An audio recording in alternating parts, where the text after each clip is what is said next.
نو مسواک او د سلسله زموږ روانه ده او د کولو طریقه د استنجا کولو طریقه او د کوم سننو کوم فرایض او غوښو دویم چې کوم سنت مؤکده ده او ډیر اهم د فواید لړک ده او د رسول الله صلی الله علیه وسلم د صحابه کرامو ډیر عملی سنت ده نو هغه مسواک په اودس کې کول هم سنت دي د اودس نه بهر چې کوم دی هم مطلب یو مجلس ته داخلي هغه کې سنت دي دا شان چې دی کور ته داخليږي دا آداب دي نو مسواک ډېر د فواید لړک دی د مصلحتونو لړک دی او بل د خلی فاکیو سره راځي د معدې هغه وکم بدبو سره ختميږي د خاخونو صفائی بهترین انداز کې کوي انسان په یو مجلس کې کینی دا غره خلی د بدبو نزي نو دا د ډیرو فواید لړک دی او د رسول الله مبارک صلی الله علیه وسلم عملی سنت نو مسواک سنت مؤکده ده به مسواک که یو سړی په اودس کې په کم ټیم کې پکار دی نو په اودس کې کله یو سړی خوله چرته نه ویلي کېږي نو اغلا پکار دی چې دا ټیم کې خلینځي او دس کې نو بس هغه ټیم کې مسواک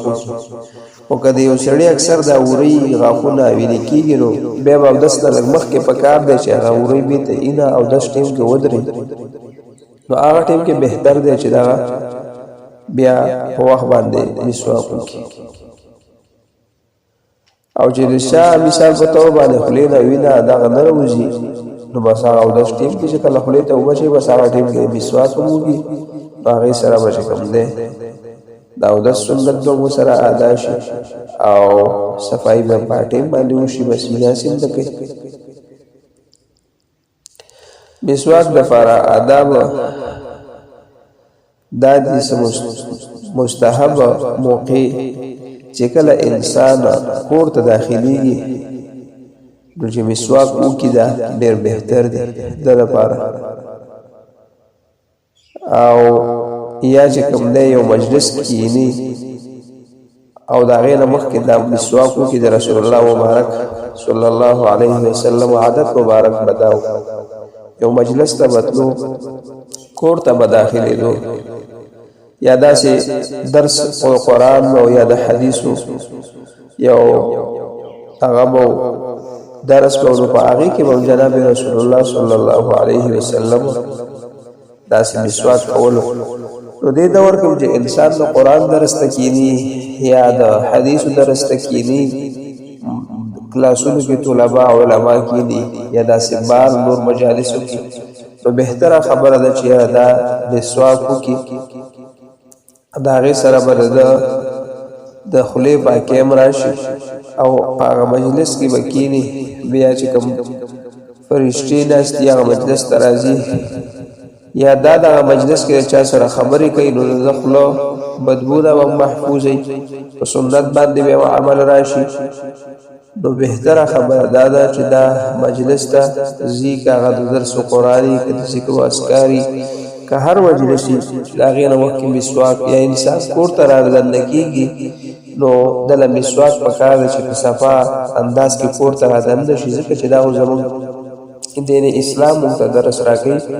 چې زنانه له هم په کار دي چې هغه په کور کې لکه په ټول ورځ کې په داسې موقع کې چې د کور والا خاون بهر نه راځل کېږي نو په دغه موقع کې د زیرت او خاص صفائی په کار ده چې هغه راځل شي دغه په نظر ولګي بیا کداغه شان سړی هم د بهر درازي نو اغلا هغه ظاهري او باطني چې کوم د صفایا دي دا ول پکار دي چې په خوري انداز سره د بهر درادل کیږي او صفائی به کیږي زما عزت نو زمون دین اسلام زمون د هر فکر او د هر لمحي سوچ او حسن او طریقې مونږ را خودلې دي انسان لپکار دی چې کور ته هم را دننه کیږي نو دا د مسواک کوي. مسواک د سنت طریقه ده، د خولې بدبویي ختمېږي، د خولې زینت هم ده. مسواک د نیولو طریقه چې ده نو دا اسانه ده، بس په ښي لاس کې به ونیسي نو د هغې ښه طریقه دا ده چې بس دا چې کوم څلور ګوتې دا په یو لیول دي دې کې دا دوه ښکته او دا دوه پې د پاسه داسې راولي او دا غټه ګوته دا ورته اړم کې داسې یو په ښي طرف باندې شروع واچوي. بس دا د مسواک اسانه طریقه ده د ښي طرف. نو ښی طرفو کې بیا دا مخامخ طرفو کې بل سایډ ته او بیا دا مخامخ اخونه وي. په دې طریقه باندې چې انسان مسواک کوي نو فایده به ورته ډېره وي. او مسواک د ټولو نه ښه مسواک چې کوم دی نو دا د جرړې مسواک وي چې ښه او لږ تریخ وي، او یا د زیتون هغه اکثر نن سبا ډېر استعمالېږي، یا داسې بل داسې یو تریخ بوټی خو چې د هغې جرړی نو دا لږ نرم وي، لاک د جرړه بیا غاښونه هم نه خرابوي، ډېر زیات او سخت هم دی. نو د جرړې مسواک دا چې کوم دی ډېر ښه. خو د مسواک مقدار چې کوم دی نو دا یو لویشت تقریبا چې اوږدوالی د دې وي هغه شان یو لویشت د دې نه سوا اوږد ښه دی، او کم از کم پیړوالی چې کوم دی نو د ګوتې برابر چې دونه پیړي بس دا ډېر ښه دی. او مسواک د ښي طرف نه کول دا ځان نه چې کوم دی د دې آداب دي. بیا که سړي سره چېرته مثال په طور باندې مسواک نه وي نو په اودس کې دا چې کوم دی دا مسواکۍ ګوته چې ورته موږ وایو دا شهادت دا ګوته دا استعمالولی شي. د مسواک په ځای باندې خو که د یو سړي سره مسواک وي او د مسواک باوجود هم دا بیا دا استعمالوي نو لکه دا دته د سنت څه فواید او ثواب نه میلاوي. نو بهتره خبره دا ده چې ته په هغه ټیم باندې موجود تا سره مسواک وي نو مسواک استعمال کړه. ظاهري خو به که ته برش وموږي یا بل څه داسې د هغې لپاره ټوپیس استعمال کړي، اصل ظاهري صفایي ستا بلکل دا راځي په هغې سره، خو چې کوم ثواب دی پکې کوم فواید دي د معدې دپاره داسې چې کوم دی د بدن دپاره نو زه نشم ویلی هغه دې کې دي انتهایي ډېر زیات دي. داسې فواید پکې دي چې ستا د بدن د یو یو لمحې سره د تعلق دی. دا تاسو ته چې ما کومه طریقه د نیولو وښودله په دې کې ما داسې یو ځای کې کتلي وو چې یو انګریز ساینسدان چې کوم دی په دې ریسرچ کړی دی چې یاره د دې مسواک داسې نیولو څه فایده ده چې دا قچه ګوته او دا شهادت ګوته دا د دې د پاسه راشي داسې او دا دوه دې لاندې راځي او بیا سړی دا مسواک وایي.